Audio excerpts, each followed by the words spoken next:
नमस्कार, एक बार फिर बहुत स्वागत है आपका। जी उत्तर प्रदेश उत्तराखंड देख रहे हैं आप। आपके साथ मैं हूं जिया शर्मा। धर्मनगरी हरिद्वार के धरातल पर सजे सनातन संस्कृति और लोक आस्था के पर्व यानी कि महाकुंभ का आज दूसरा शाही स्नान है।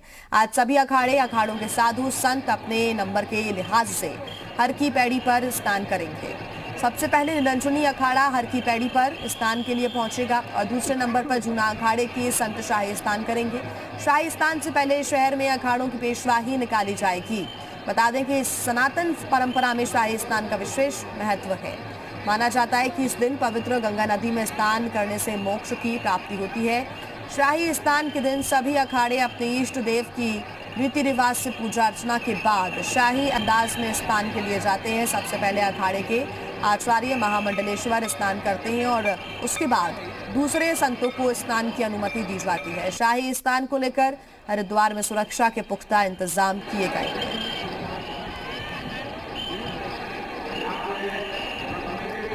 और लगातार हमें तस्वीरें दिखा रहे हैं, हमारे साथ बने हुए हैं जी मीडिया संवाददाता मयंक राय। हर की पैड़ी से हमें लगातार वो तस्वीरें दिखा रहे हैं। मयंक, अब कुछ ही पलों का समय बचा हुआ है, वो इसलिए क्योंकि उसके बाद यहाँ पर साफ सफाई होगी, फिर शाही स्नान के लिए जो प्रक्रिया है उसको अंजाम दिया जाएगा। अब क्या लोगों की भीड़ बढ़ती जा रही है या फिर व्यवस्थाएं चाक चौबंद नजर आ रही हैं? लोगों का क्या कहना है?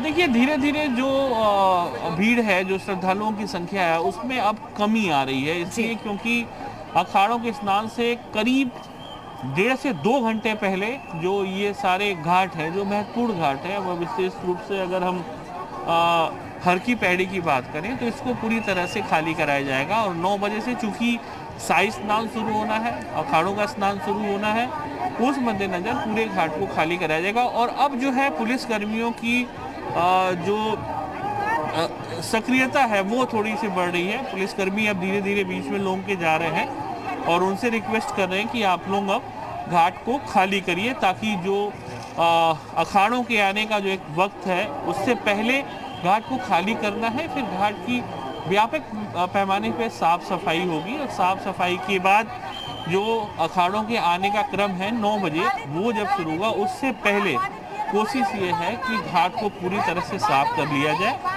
और साफ करने के साथ जो साधु संत यहाँ पे स्नान के लिए आएंगे उनके लिए व्यवस्था बेहतर रखी जाए, उनको किसी तरह की दिक्कत ना हो जी। इसी वजह से 2 घंटे पहले करीब जो है घाट को खाली कराया जाता है। और आप देखेंगे कि घाट की तरफ अब धीरे धीरे जो पुलिस वाले हैं, पुलिसकर्मी जो हैं, वो अब लोगों से रिक्वेस्ट करना शुरू कर दिया उन लोगों ने कि आप जो है घाट को छोड़िए। और घाट को छोड़ने के लिए कई सारे रास्ते यहाँ से बनाए गए हैं। हर की पैड़ी से आप सीधे बाहर जा सकते हैं, ताकि श्रद्धालुओं को भी कोई दिक्कत ना हो। क्योंकि ये लोग भी जो आए हैं देश के कोने कोने से, एक मान्यता को लेके आते हैं, श्रद्धा भाव से आते हैं। उनकी इच्छा रहती है कि वो यहाँ आए हैं तो स्नान कर पुण्य के भागीदार बने। तो उनकी भी भावनाओं का जो ख्याल है वो पूरी तरह से रखा जा रहा है। फिलहाल जो साधु संतों के आने का क्रम है वो 9 बजे के आसपास शुरू होगा और 3 बजे तक का जो वक्त है वो स्नान का है। तो निश्चित तौर पे जो व्यवस्थाएं हैं जिया, उनको मुकम्मल की रखा गया है। लेकिन इस बीच एक बात जरूर है कि लोग थोड़ा सा अगर अवेयर रहें, थोड़ा सा अवेयरनेस बरतें, तो कोविड का जो चैलेंज है उससे पार पाया जा सकता है।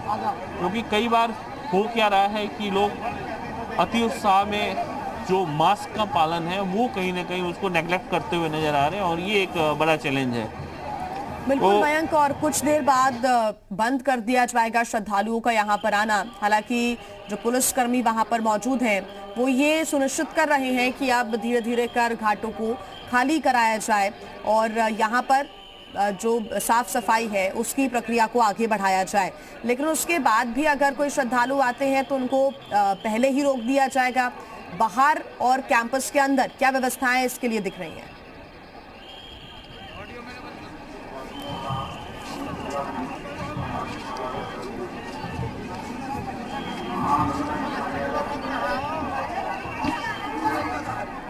मयंक, चलिए, तस्वीरें आपको लगातार हम दिखा रहे हैं। हर की पैड़ी की तस्वीरें। ब्रह्मकुंड पर सुबह से ही श्रद्धालुओं का आना यहाँ पर शुरू हो गया था और अब धीरे धीरे कर जो भीड़ है उसमें कमी देखने को मिल रही है। वो इस वजह से क्योंकि अब घाटों को खाली कराना शुरू किया जाएगा। इस घाट को पूरी तरीके से खाली करा दिया जाएगा। जो यहाँ पर श्रद्धालु पहुंचे हैं उनको वापस भिजाया जाएगा। हालांकि सुबह से ही लोग यहाँ पहुंचे, उन्होंने शाही स्नान किया। अब स्नान करने के बाद वो अपने घरों की तरफ रवाना हो जाएंगे। वो इसलिए भी क्योंकि इसके बाद सफाई यहाँ पर होगी और 13 अखाड़े हैं। पूरी गाइडलाइंस के अनुसार यहाँ पर 13 अखाड़े शाही स्नान करेंगे। उसके पहले एक शाही पेशवानी भी निकाली जाती है, लेकिन उसके पहले तमाम व्यवस्थाओं को चाक चौबंद किया जा रहा है।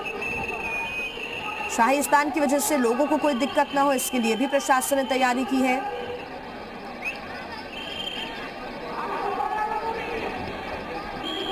सुबह 8 बजे से लेकर जब तक सभी अखाड़े स्नान नहीं कर लेते तब तक किसी भी व्यक्ति का ब्रह्मकुंड में स्नान करना प्रतिबंध रहेगा। मेला प्रशासन ने ये गाइडलाइन जारी की है। उसके अनुसार पब्लिक किसी भी अन्य घाट पर स्नान कर सकती है, वहां पर अलग व्यवस्थाएं की गई हैं।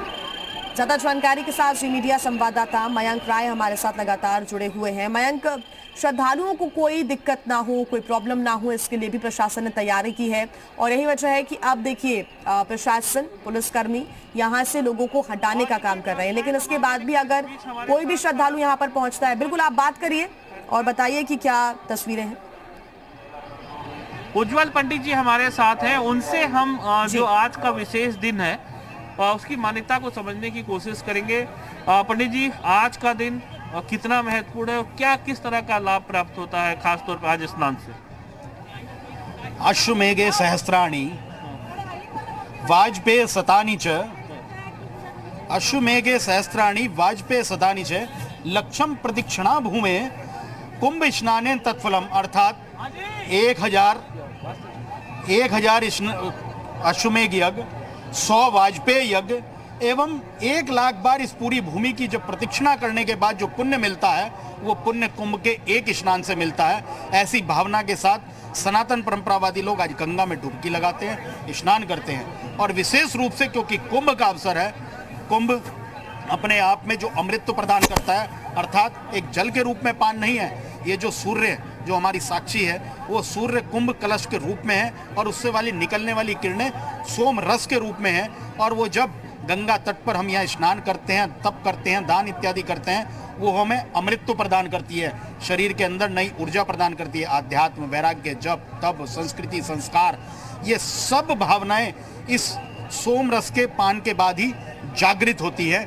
ऐसे लोग सनातन परंपरावादी लोग आते हैं विशेष तौर पर क्योंकि इस समय संतों का दर्शन होता है।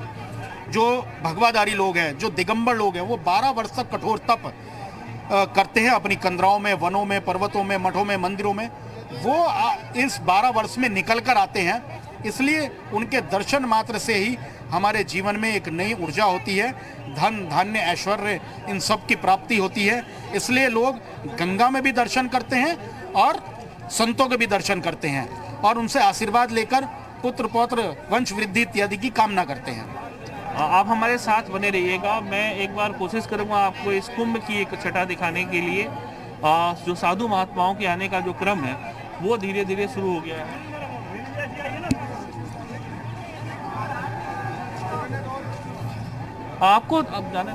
आपको बहुत सारे साधु संत यहाँ बिल्कुल जो अलौकिक रूप है साधु संतों का वो देखने को मिलेगा। कोई आपको बाबा रुद्राक्ष, कोई शिव का रूप लिए हुए है। बाबा जी, आज के दिन का महत्व कितना? देवभूमि हरिद्वार की पावन नगरी में दिव्य महापर्वों का पावन संकल्प इस समय आप सबको देखने को प्राप्त हो रहा है।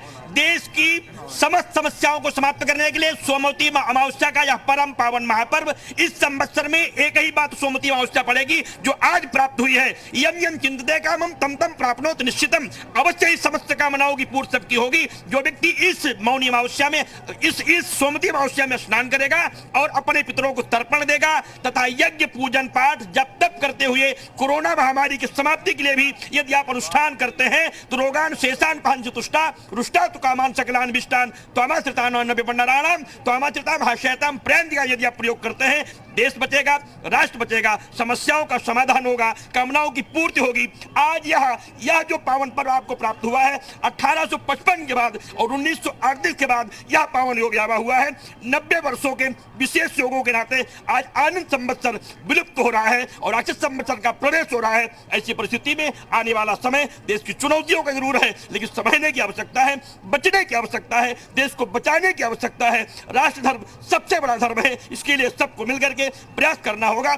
आज सोमवती अमावस्या में यदि हम स्नान करते हैं, सूर्य को अर्घ्य देते हैं और संकल्प के साथ देश बचाने का संकल्प लेते हैं तो मेरे देश की वृद्धि होगी, मेरे राष्ट्र की वृद्धि होगी, सुख शांति होगी, विश्व का यह समस्याएं समाप्त होंगी। इसके लिए हम सबका संकल्प है, अनुष्ठान हो रहा है, पूजन हो रहा है। इस पावन महाकुंभ में सबका कल्याण हो, सबका मंगल हो। अच्छा, आप तो साधु संत हैं, हरिद्वार में रहते हैं, या आज जो स्नान किया आपने उसकी अनुभूति को जरा समझाइए। उसकी अनुभूति, जो आज के स्नान की अनुभूति आपने अभी प्राप्त की, मैं देख रहा था कि पूरे भाव विभोर होकर आप स्नान कर रहे थे, उसकी अनुभूति को समझाइए। ईश्वर से जो मिलन होता है आज के दिन, जो प्राप्ति होती है आशीर्वाद की, वो कितना अलौकिक है। यशांके च विभाति भूधर सुता देवा पगा मस्तके भाले बाल विधुर्गले च गरलम यशौर शिव्यालराट स्वयंभूति विभूषणः शूरवरः शरबाधिपा शरबदा शरबः शर्वगतः शिवः शशिनिभः श्री शंकरः पातु माम। आज के सोमवती अमावस्या के परम पावन महापर्व पर संकल्प के साथ, निष्ठा के साथ, विश्वास के साथ जब हम संकल्प की धारणा जुड़ करके मां की गोद में डुबकी लगाते हैं, स्नान करते समय सावधानियों को ध्यान में रखें। अगर स्नान करके ही स्नान करना चाहिए, स्नान करते समय बोलना नहीं चाहिए, मंत्र का जप करना चाहिए। जैसे 6 माह का बच्चा अपनी मां के गोद में बैठ करके दुग्धपान करता है, समाधिस्थ हो जाता है, वैसे ही जब आप मां की गोद में प्रवेश करें तो क्रीड़ा मत करें, खेले नहीं। ऐसी निष्ठा के साथ प्रणाम करें कि मां कृपा करिए, मां दया करिए, मां अनुग्रह करिए। आज के स्नान से जो करोड़ों यज्ञों का फल प्राप्त हो जाता है, अगर आप निष्ठा के साथ मां में स्नान करते हैं तो आपके जन्म जन्मांतर के, कल्प कल्पांतर के किए हुए पाप तो समाप्त ही हो जाएंगे। से जो अनुभूति प्राप्त होगी, जैसे जीवा से पूछा जाए कि कितना मीठा है, बताएगी मीठा तो है, लेकिन कितना मीठा है इसका अंदाजा हो नहीं सकता है। इसलिए किसी भी परमात्मा की अनुभूति को यही कहते हुए शास्त्र कहता है कि जो सर्वज्ञ है, जो परमात्मा है, वह हम सबका कल्याण करने के लिए यह समर्थवान है। इस समय यहाँ 33 करोड़ देवी देवता विराजमान है, क्योंकि आप इस भूमंडल देख रहे हैं, इस देवभूमि में आज सारे देवता उपस्थित हैं। इन देवताओं का दर्शन करने मात्र से ही आपकी कामनाओं की पूर्ति होगी, पापों का क्षय होगा और जो संकल्प लिए हैं वह अवश्य पूरा होगा। कोरोना नहीं महाराज, बड़ी बड़ी कोरोना महामारी का विनाश इस पावन कुंभ के बाद निश्चित रूप से देश विजयी होगा, देश शक्तिशाली होगा, विश्व में सुख शांति होगी, महामारी मरेगी, भारत जीतेगा। अखंडता और एकता का यह संकल्प सोमवती अमावस्या हम सबको वरदान प्रदान करेगी। मेरा कल्याण नहीं, पूरे विश्व का कल्याण होगा। जिया, कोई आपका प्रश्न है जो आप इन साधु महात्मा से करना चाहती हो? बिल्कुल मयंक, उनसे ये जरूर जानने की कोशिश कीजिए कि जब श्रद्धालु यहाँ पर पहुंचते हैं, व्यवस्थाओं को देखते हैं, कभी कभी असंतुष्टता भी रहती है, लेकिन जब भी यहाँ पर स्नान करते हैं तो वो सारी असंतुष्टताएं दूर हो जाती हैं, संतुष्ट होकर सभी यहाँ पर जाते हैं। इस बारे में भी उनसे कुछ जानने की कोशिश कीजिए। मैं उज्जवल पंडित जी के पास आऊंगा जी। काफी बहुत सारे लोग इनके चाहने वाले हैं। आप देखिए पीछे लोगों उनके साथ सेल्फी ले रहे हैं साधु महात्मा के साथ। उज्जवल पंडित प्रकांड विद्वानों में इनकी गिनती होती है हरिद्वार के। जो संतुष्टि का भाव आता है आज के दिन खास तौर पे, उसके महत्व को थोड़ा समझा सकते हैं, कितना महत्वपूर्ण है? क्योंकि आज जो पावन जल में आपने भी स्नान किया, सुबह से आप यहाँ पे लगातार मौजूद हैं, जो संतुष्टि आती है, जो पवित्रता अंदर आती है, उसको कैसे आप देखते हैं? इदम ब्रह्मा इदम विष्णु इदम देवो महेश्वर इदमेव निराकारम निर्मलम जानवी जलम। ये जो बहने वाला जल, जानवी का जल है, ये ब्रह्मा, विष्णु और महेश तीनों रूप में प्रभावान होता है। और यहाँ स्नान करने से तीनों हम भगवान की आराधना करते हैं और उनके प्रति अपनी कृतज्ञता व्यक्त करते हैं। और उसके साथ साथ भगवान सूर्य को अर्घ देना, जो सूर्य की साक्षी, जैसे कि मैंने बताया, ये कुंभ, अमृत, ये किसी ने उस चीज को समझने की आवश्यकता है। ये कोई दर्शनीय वाला, कोई घड़े से निकलने वाला कोई जल नहीं है जो जल निकलेगा और आप उसको पान कर लेंगे। ये जो कुंभ कलश है वो कुंभ ये सूर्य है। उस सूर्य में जो सोमरस, आज सोमरस को गलत प्रकार से प्रचारित कर दिया गया। असल में सोमरस वो अमृत है। जो एक किरणें निकलती हैं वो शरीर में अमृत प्रदान करती है। इधर गंगा में खड़े होकर तप, जप और पितरों के प्रति जलांजलि, तर्पण, वो अपने आप में जो आपके आप में अनुभूति है। आप एक डुबकी लगाइए, आप एक डुबकी लगाकर बाहर निकलिए। क्या होता है जब पहली डुबकी लगाता है आदमी में धुड़धुड़ाहट आती है। वो धुड़धुड़ाहट क्या है? वो ठंड नहीं है, वो पापों का क्षरण हो जाता है। और उसके बाद आप व्यक्ति के स्नान की देखिएगा, जब वो एक डुबके के बाद दूसरी तीसरी लगाता है तो वो उसमें उमंग, उत्साह और खिलखिलाहट आने लगती है।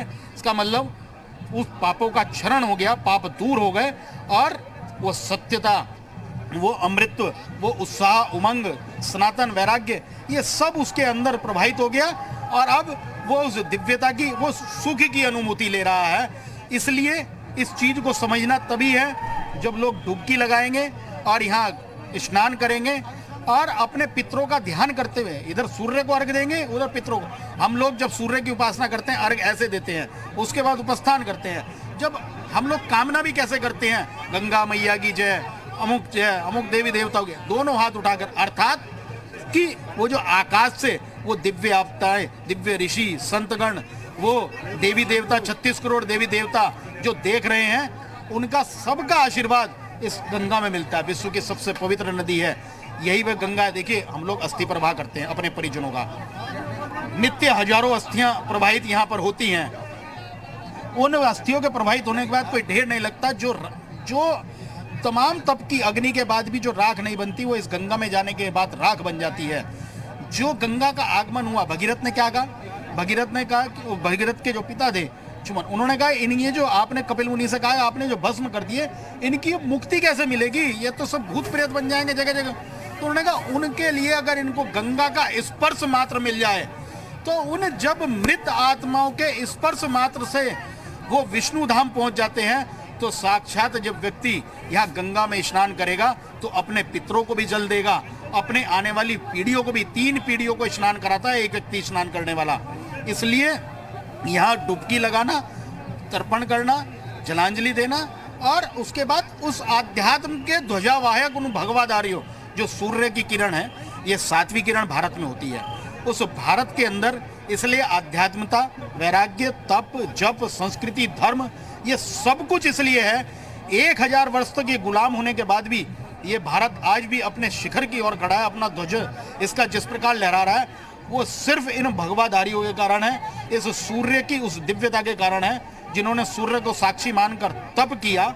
और जब बिल्कुल मयंक, आप बने रहिए हमारे साथ, आगे आपसे अपडेट्स हम लेंगे। तो शाही स्नान आज का बेहद ही महत्वपूर्ण होने जा रहा है। ये हम कह सकते हैं कि तमाम श्रद्धालु पहुंच रहे हैं और अब क्योंकि भीड़ कम होती हुई नजर आ रही है, लेकिन जो लोग घर पे बैठे हैं वो भी निराश ना हो। लगातार तस्वीरों के जरिए हम उनको गंगा मैया के दर्शन भी करा रहे हैं, हर की पैड़ी पर क्या नजारा है वो भी दिखा रहे हैं। आप बने रहिए हमारे साथ, एक छोटे से ब्रेक के लिए रुकना होगा।